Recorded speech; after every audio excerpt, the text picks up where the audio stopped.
폐암 명의가 말합니다. 이 증상이 있다면 당장 병원에 달려가십시오. 기침은 감기일 뿐이라 생각했어요. 가래에 피가 섞인 건 처음이라 무서웠어요. 숨이 차서 병원에 갔는데 폐암 말기였습니다. 폐암은 초기 증상이 거의 없고 눈치챘을 땐 이미 늦은 경우가 많습니다. 폐암 명의들은 말합니다. 몸은 반드시 신호를 보낸다. 그걸 무시했느냐 아니냐의 차이다. 당장 병원에 달려가야 하는 폐암의 신호. 6번째, 쉰 목소리와 만성적인 목 상태 이상.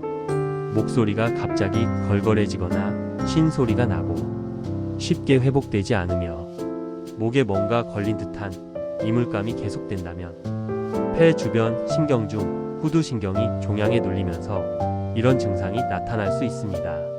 특히 흡연자라면 반드시 의심해 봐야 합니다. 이런 분들은 특히 더 주의하세요. 40세 이상 중장년층, 현재 또는 과거의 흡연 경력자, 가족 중 폐암 병력이 있는 사람, 대기오염, 성면, 라돈 등의 노출 직업군, 잦은 기침과 가래가 평소에 있던 사람. 이런 분들은 연일회, 저설량 CT 검사를 통해 조기 발견만 해도 생존율이 2~3배 높아질 수 있습니다. 폐암 명의가 강조하는 한마디. 쉰 목소리와 만성적인 목 상태 이상은 병원에 가야 할 이유입니다.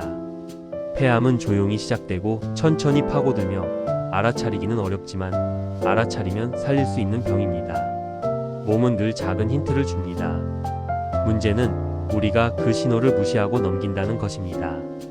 당신의 몸이 평소와 다르다고 느낀다면, 가볍지 않은 불편함이 이어진다면 그게 바로 병원에 가야 할 타이밍입니다.